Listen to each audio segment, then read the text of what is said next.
Kia ora, tēnā koutou, tēnā koutou, tēnā koutou katoa.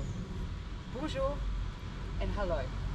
I am absolutely delighted to be here in Monton. It has been a 3-year journey of the imagination between being awarded the fellowship and finally arriving here last week. I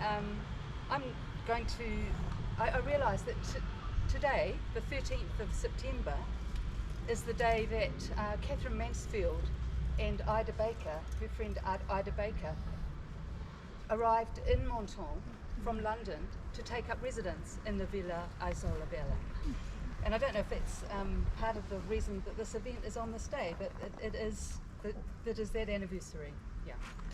So I want to just read briefly a letter that Catherine Mansfield wrote to her husband in London, John Middleton Murray, the day after she arrived. So this letter is about arriving in Monton on the 13th of September 1920, 103 years ago. We arrived here yesterday at 4:50 after a day of terrible heat.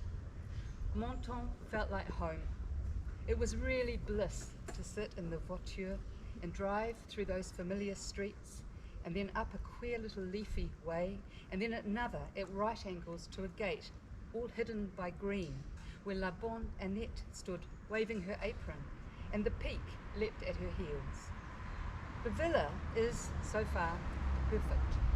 It has been prepared inside and out to such an extent that I don't think it will ever need a hand's turn again. The path from the gate to the 2 doors has a big silver mimosa showering across it.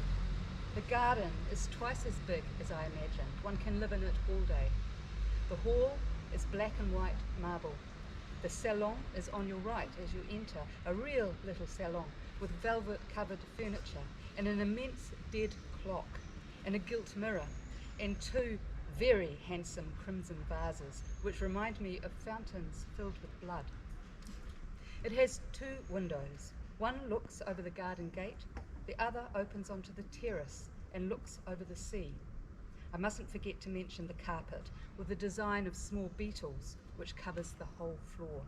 The dining room is equally charming in its way.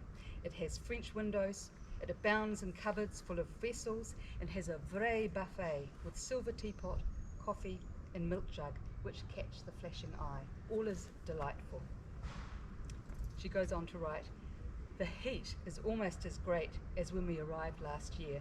One can wear nothing but a wisp of silk, 2 bows of pink ribbon, and a robe de mousseline. Moustiques and moucherons are in full blast. We are both bitten to death already. They are frightful, but so far I can accept them without a reproach. The compensations are so great. I must tell you, a very big date palm grows outside my bedroom balcony window. At the end of the garden wall, a yellow crumbling wall, there is a vast magnolia full of buds. There is a tap in the garden. In the vegetable garden, the French artichokes are ready to eat, and minute yellow and green marrows. A tangerine tree is covered in green balls.